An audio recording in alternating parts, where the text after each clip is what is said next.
के साथ चल रहा हूँ। आप जो भी सवाल पूछना चाहते हो पूछ सकते हो, 2-3 गालियाँ देनी है वो भी दे दो, अरे नहीं, मैं सुन लूँगा। अच्छी बात बोलनी है वो भी बोल दो, सुन लूँगा। अच्छा, मगर ये थोड़ी बोल रहा हूँ कि भैया तुम बोल नहीं सकते हो। वो किसी की भी आवाज़ नहीं सुनते, विरोधी को छोड़िए, वो तो बीजेपी के लोगों की आवाज़ नहीं सुनते। पार्लियामेंट में बीजेपी के एमपी मुझे कहते हैं कौन कौन, जैसे नाम ले सकते नहीं ले हैं? सकते। अच्छा, मैं तो उनको फंसाना थोड़ी चाहता हूँ। अच्छा। ये है ये खड़े कांग्रेस पार्टी में, इनको ये बीजेपी को छोड़ के आए हैं। अच्छा। क्योंकि इनको मीटिंग में कहा चुप हो जाओ। आपके पिता प्रधानमंत्री थे, आपकी दादी प्रधानमंत्री थी, आपके नाना थे, पर आपने एक कहा कि मैं इस चीज़ का सिम्टम हूँ और मैं इसे बदलना चाहता हूँ। करीब 14 साल हो गए, तो आपको ऐसा कौन कौन सा लगा जहाँ पे आपने और लोगों को रिप्रेजेंटेशन दिया? मेरा नाम श्यामीरा सिंह है, मैं यूट्यूब चला रहा हूँ। पहले मैं आज तक में काम करता था। तो पहले आज तक में क्या हुआ आपके साथ? सर मैंने एक ट्वीट किया नरेंद्र मोदी के लिए। क्या वो ट्वीट किया था कि Modi ji seamless prime minister. वो इस बात पे किया था कि उस टाइम पर जो दानिश सिद्दीकी थे और उनको उन्होंने श्रद्धांजलि भी नहीं दी थी और बाकी लोगों को दी थी। और इवन वाइट हाउस ने या ब्रिटेन ने, जर्मनी ने, सब ने उनको एक मतलब श्रद्धांजलि दी, लेकिन भारतीय प्रधानमंत्री ने नहीं दी, ना विदेश मंत्रालय ने दी। तो इस बात में मैंने लिखा कि कैसे वो धर्म के आधार पर मरने वालों के बीच में भी भेदभाव करते हैं, पत्रकारों के बीच में भी भेदभाव करते हैं। तो इस चीज़ पर मैंने लिखा था, तो आज तक ने मुझे निकाल दिया इस बात। तो जब आज तक ने आपको निकाला, हाँ आपको क्या लगा? सर, मुझे यही लगा कि इतना डर का माहौल क्यों है। मतलब क्या आई? आपके बारे में मेरे बहुत सारे पत्रकार हैं, इवन हम खुद लिखा करते थे आपके बारे में, क्या क्या नहीं लिखा लोगों ने, लेकिन लोगों के मन में ये डर नहीं था कि कोई निकाल देगा उनको नौकरी से। कांग्रेस के खिलाफ उस टाइम पर मीडिया में इतना सारा कुछ हुआ, लेकिन आज लोगों के मन में ये जो फीलिंग है कि हम लिख नहीं सकते, बोल नहीं सकते, तो ये देश तो केवल 2 लोगों का नहीं है। तो ये जो फीलिंग है ना डर की, वो एक डर है, इसका है। तो मुझे एक चीज़, आपका मैंने एक भाषण सुना, कौन सा? जिसमें आपने ये कहा कि डरो मत, और जो डरता है वो प्यार नहीं करता। तो मुझे ये चीज़ समझनी है कि डर और प्यार में क्या संबंध है, क्योंकि मैंने जो सोचा है उसको लेके पर्सपेक्टिव जो मेरा है। चीज़ से डरते हो? मैं सर, जैसे अभी जो वर्तमान में तो मेरे मन में जो सबसे डर है वो अपनी फैमिली को लेके है, अपने भविष्य को लेके है। और सच बताऊं तो मुझे आने वाले जो 2024-28 में देश की स्थिति क्या होगी उसको लेके है। तो मुझे, जैसे मैं वीडियो बनाता हूँ, तो मैंने जज लोहिया को लेके वीडियोज बनाई। तो मैं कभी भी कोई वीडियो बनाता था तो शाम को छत से जैसे नीचे जाता था, लेकिन जब मैंने जज लोहिया पे बनाई तो मेरे अंदर एक डर था सर, कि मैं किस चीज़ का डर था? डर था सर, सरकार का डर था। सरकार का डर था? बिल्कुल डर है। आपको क्या लग रहा था सरकार क्या कर सकती है? मैक्सिमम क्या कर देगी? ज़्यादा से ज़्यादा क्या कर देगी? ज़्यादा से ज़्यादा सर जेल डाल देगी, और क्या करेगी? ज़्यादा ज़्यादा मार देगी। ज़्यादा जान से मार देगी? हाँ, नहीं मैंने सर आपके, नहीं, हाँ, ज़्यादा से ज़्यादा मार देगी ना जान से। हाँ हाँ, तो आपको इनडायरेक्टली डर मौत का ही था? बिल्कुल। जब आपको किसी ने कहा हाँ, कि देखो, जब आपको आज तक के लोगों ने कहा कि देखो हम तुम्हें निकाल रहे हैं, हाँ, तो ऊपरी जो डर था, ऊपर का, वो था कि ये मुझे फायर कर रहे हैं। हाँ, बिल्कुल। मगर जो गहरा डर था कि अगर मुझे पैसा नहीं मिलेगा, हाँ हाँ, तो चलेगा, मैं भूखा मर जाऊंगा, हाँ। मैं अपने परिवार की मदद नहीं कर पाऊंगा, बिल्कुल, वो बिल्कुल। मर जाएंगे। एंड रिजल्ट वही है। डर का काउंटर कैसे होता है? डर को काटता क्या है? हाँ बताइए। डर को प्यार काटता है। अच्छा, ठीक है? हाँ, जिसमें दूसरों के लिए प्यार होता है, हाँ, जिसमें अपने लिए प्यार होता है। मान लीजिए आप हैं और आप सिर्फ दूसरों से प्यार करते हो, अपने आप की आपकी कोई फीलिंग है ही नहीं, आप डर सकते हो? नहीं, मतलब जैसे तो जितना आप अपने ऊपर आक्रमण करोगे, उतना आपका डर कम होगा। मैं आपके बारे में जानना चाहता हूँ कि जैसे मैंने अभी राजीव जी के बारे में किताब पढ़ रहा था, तो उसमें एक आर कार्तिकेयन नाम के सीबीआई अधिकारी हैं, जिन्होंने राजीव जी ने उनसे कहा और तमिलनाडु के सीएम से कहा कि मैं रैली में या वैसे पूरे शहर में एक खुली जीप में घूमना चाहता हूँ और बिना पुलिस के घूमना चाहता हूँ। और जिस दिन ये उनकी राजीव जी की हत्या भी की गई, उस दिन जो लड़की थी उस लड़की को भी पुलिस वालों ने रोका था, लेकिन राजीव जी ने उसको हटाया कि नहीं आने दो। तो इतने सारे एग्जाम्पल आपके सामने रहे। और मैं एक इंदिरा जी का भी लेता हूँ कि इंदिरा जी की डेथ से 2 दिन पहले वो उड़ीसा थी। शिव जी की फिलॉसफी जानते हो आप? जीते हुए मर जाओ, मतलब जीते हुए मौत को एक्सेप्ट कर लो। जो जीते हुए मौत को एक्सेप्ट कर लेता है वो डरता नहीं है, और जो डरता नहीं है वो प्यार करता है। जैसे सिंपल सी बात है। अच्छा, तो आपको मतलब बीते 8 सालों में, जैसे आपको अभी ईडी ने समन किया आपके परिवार को, तो बहुत लोगों में ये फियर था कि अब कांग्रेस जो है, ये जो सत्ताधारी पार्टी है, संसार मुझे सिखाता है, हाँ। संसार के सब फोर्सेस आप अभी मुझे सिखा रहे हो, ये मुझे अभी सिखा रहे हैं। नरेंद्र मोदी जी, आरएसएस, नफरत, इन सब चीज़ों से मैं सीखता हूँ। ईडी ज़्यादा से ज़्यादा क्या करेंगे? सबसे ज़्यादा मार देंगे, ठीक है मार दो, उसके बाद ठीक है जेल डाल दो। क्या प्रॉब्लम है? बिल्कुल। मैं यहाँ भी सीख रहा हूँ, हाँ। वहाँ भी सीखूंगा। जैसे मैंने कई वीडियो देखे, तो जैसे मटकी है या नारियल है और वो लोग आपको दे रहे हैं, तो जैसे राजीव जी को भी जो दिया गया वो चंदन की माला थी। तो मुझे जब ये पता चला कि मैं आपके साथ चलूँगा, तो मुझे अपने लिए डर लग रहा था, आपसे ज़्यादा। सही बता रहा हूँ, हाँ। कि मैं इतने, जैसे आप सिक्योरिटी को एकदम नजरअंदाज कर देते हो, चले जाते। आपको डर लगना चाहिए, हाँ वही तो कह रहा हूँ। मगर देखो मैं डर को मिटाने की बात नहीं कर रहा हूँ। डर गाइड होता है, उससे आप दोस्ती करो, उससे आप जो आपके अंदर डर है, हाँ। उसको आप अपना मित्र बनाओ, वो आपको रास्ता दिखाएगा। आंख बंद करके दूसरी ओर मत भागो। जैसे ही आप ये करना शुरू करोगे, आप में जो अहंकार है, नफरत है, सब गायब हो जाएगा। मैं आपको बता रहा हूँ। हाँ, आपका कोई एग्जाम्पल रहा है ऐसा? मेरे दिल में आपकी जिंदगी का कोई ऐसा उदाहरण रहा हो? पूरी जिंदगी यही है। अच्छा, पूरी जिंदगी यही है। हाँ।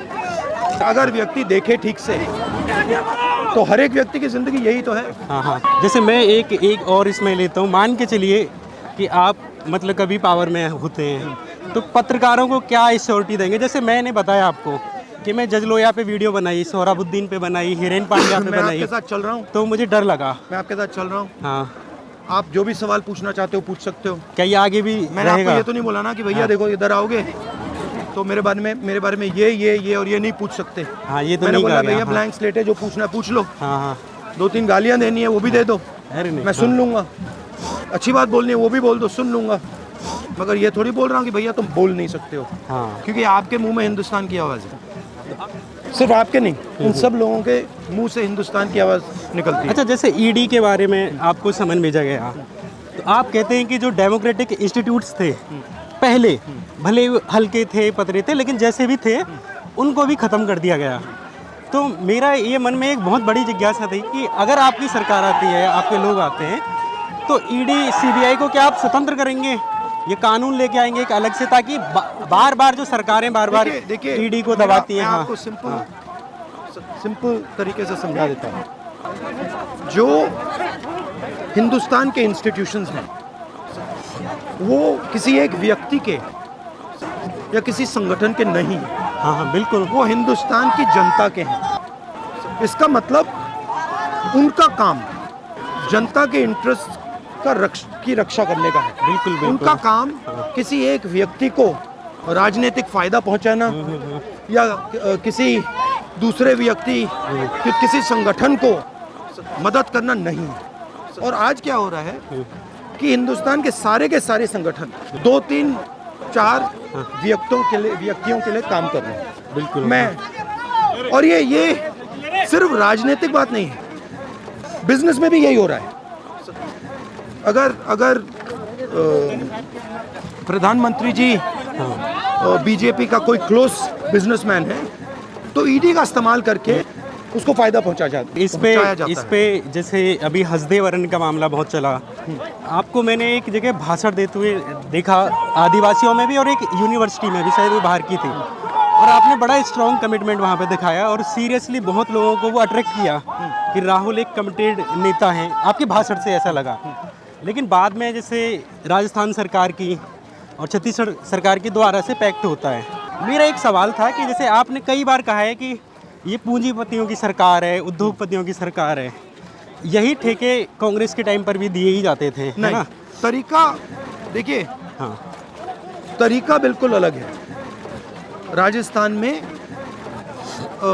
जो अभी मैंने प्रेस कॉन्फ्रेंस में बात बोली, वहाँ पे किसी को दबाकर, डराकर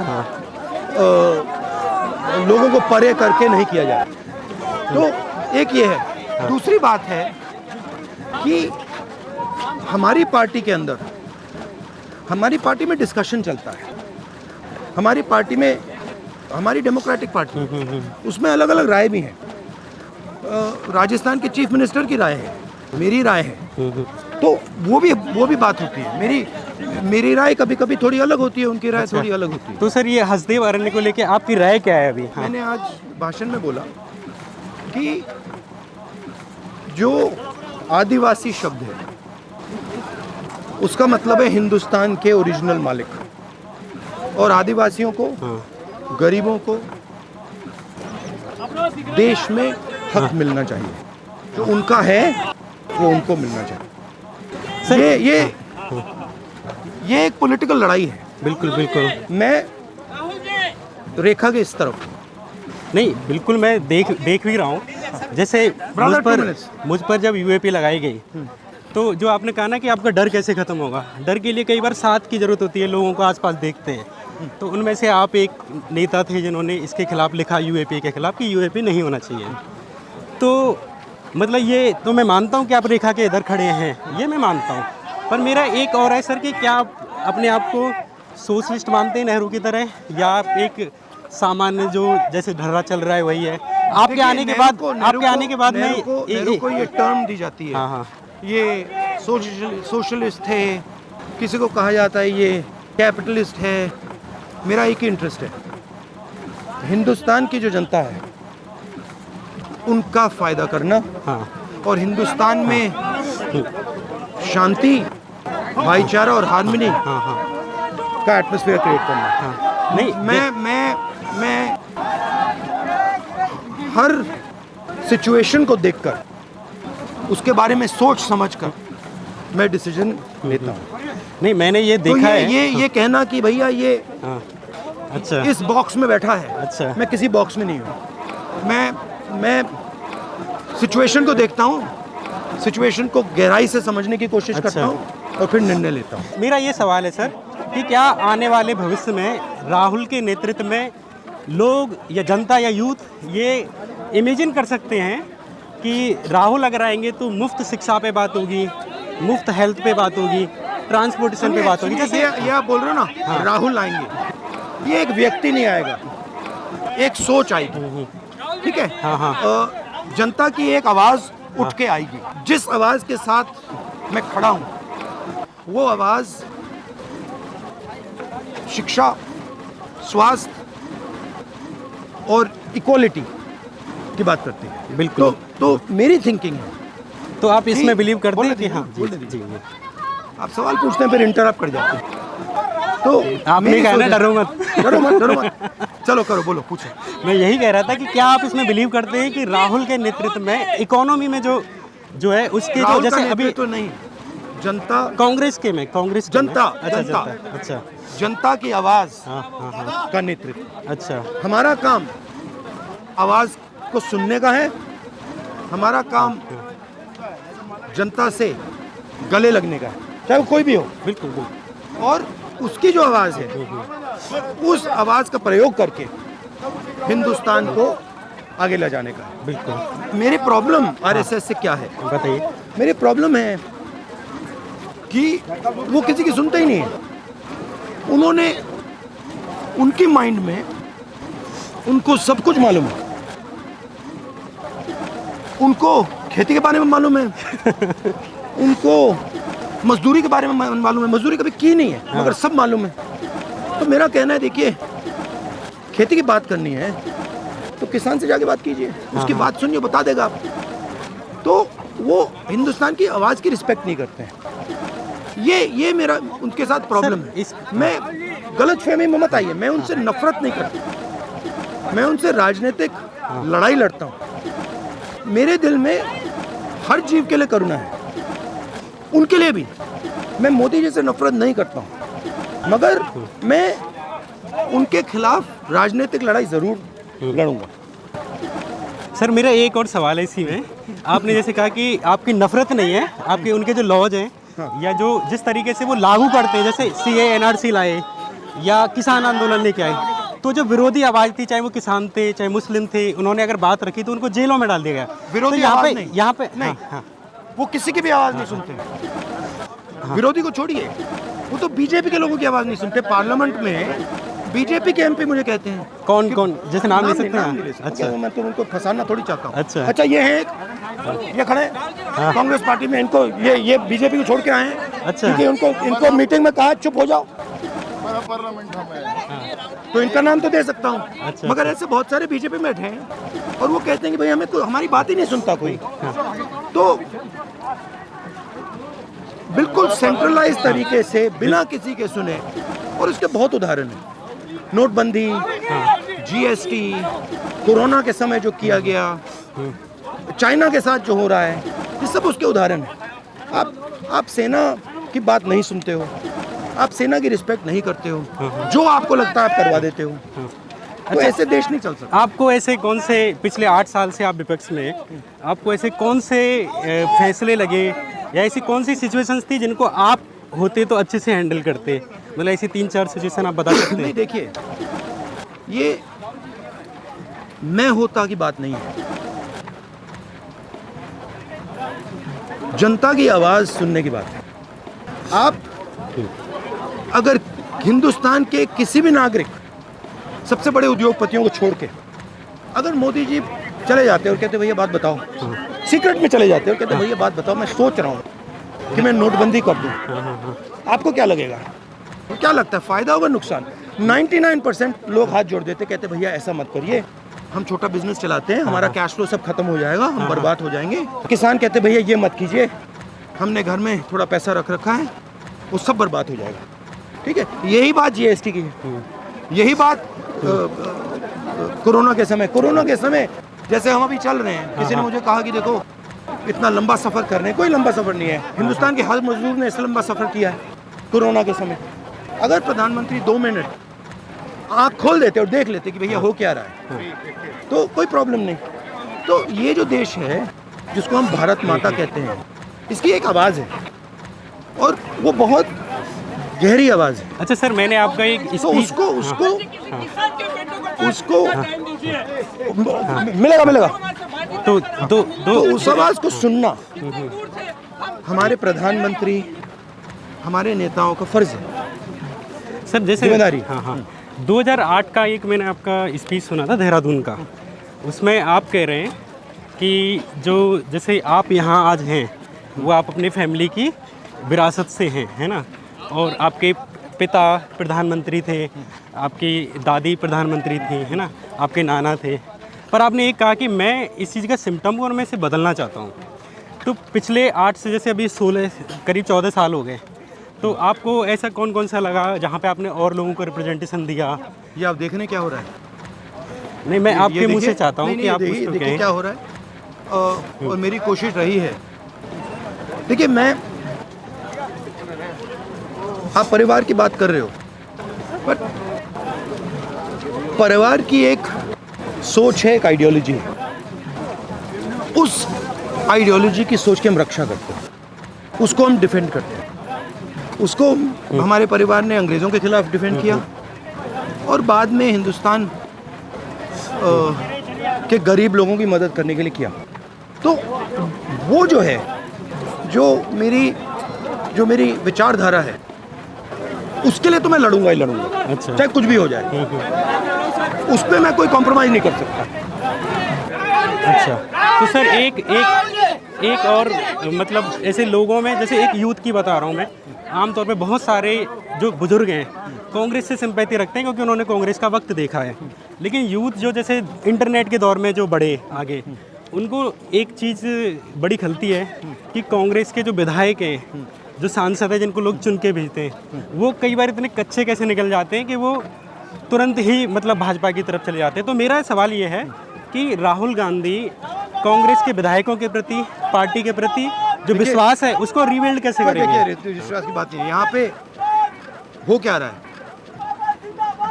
इन विधायकों को हाँ हाँ खरीदा जा रहा है, और ये सब जो विधायक हैं जो बिकते हैं, हाँ हाँ नेता जो बिकते हैं, खरीदे जाते हैं, ईडी से दबाए जाते हैं, ये सब भ्रष्ट लोग हैं। तो इसके भी मैं रूट में चाहता हूं- मतलब डर है? नहीं, डर है। मैं चाहता हूँ कि सब के सब उधर भाग जाएं, अच्छा, कोई प्रॉब्लम नहीं है। क्या बात है। क्योंकि हाँ,